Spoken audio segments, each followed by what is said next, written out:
Kesh, I'm not going to take a lot of your time. You guys are in Bangladesh now. You guys come off a very good series I felt against the West Indies not that long ago. So some good momentum that you guys can take into what is quite an important two-test series. Yeah, very much so. I think we can draw a lot of inspiration and confidence from the West Indies series and highlight on a lot of positives that we do well. But obviously, we've had some good time to reflect and work on things and areas that we can get better at. I think we had a good build up in terms of the camp, the pre camp prior to departing for Bangladesh. And then, whilst it's been 2 solid days of training, another 2 days to go. And I think the boys are just excited to get on the field. We know Bangladesh are really good competitors in their own conditions as well. But we also want to break the stereotype of being able to win away from home, especially in the subcontinent conditions. I know the guys have been really being precise with their practice and really finding ways to sort of combat the conditions that we potentially could be faced with. And just to follow up on that, I'm sure on a personal level you're really looking forward to the subcontinent conditions of spinning, and I'm sure you're not the only spin in the team PTZ. There's a couple of them, so that's going to be quite a big role that you guys are going to have to play over the next two tests. Yeah, very much so. I think I'm looking forward to the challenge. It's been a couple of years since we toured the subcontinent, but I'm just focusing on my processes and putting the ball in the right areas and trying to make it as uncomfortable for the batters as possible and hopefully get the rewards. I know the other spinners are also looking forward to it. There's been good communication and chats in and amongst training and with regards to our meetings about sort of thinking about tactics and fields and lines and lengths that we potentially could bowl in the series. But I think as a group, we're learning together.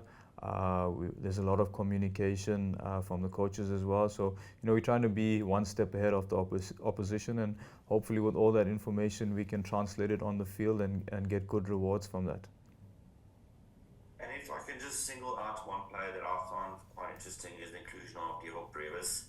We all know his potential. He's going to get a first crack at Test cricket, so a massive tour for him as well. And he's already with the IPL being on the subcontinent, so that's nothing strange to him.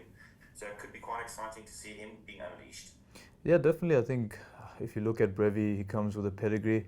There's not many that sort of have his skill sets and potential that he has at such a tender age, and to see him go about his business with both bat and ball in the nets is quite encouraging to see. I'm sure at some stage he will get his opportunity, and hopefully he can grab it with both hands. He's a great kid. Been spending quite a bit of time with him off the field. Quite a funny character, and the boys have enjoyed him very much so, and he's settled in quite nicely. So hopefully when his time comes, all the sort of welcoming that he had from all the players can translate on the field to make him be the best version of himself when his opportunity does come about. Also, thanks so much. I appreciate it. Cheers, thank Thanks. you. I'll just add in one question. Obviously, it's the Women's World Cup final tomorrow. The Proteas take on New Zealand. Just a word on them and just a word of support for the girls and just any advice when, embarking on a final. Yeah, firstly, I think the girls have done us immensely proud over the last 3 years. Yet another final. Hopefully we can go the whole way. But just some words of encouragement to them is just be yourselves, be the best version of yourself on the day, execute your skills, play together. And when you're feeling a little bit of pressure, look to the person next to you and draw inspiration from that. Remember, everyone has a reason to play for, and I know you guys have placed your reasons at the back of your collar. So, if you need reminding with regards to that, just have a look at the back of your collar or get your teammate to look at it. But all in all, you guys have made us exceptionally proud, and we know you're going to go the whole way this year. Play hard, enjoy the moment, enjoy the occasion, and bring back a memory for South Africa that we've been waiting for a long time. And we'll celebrate you guys from abroad.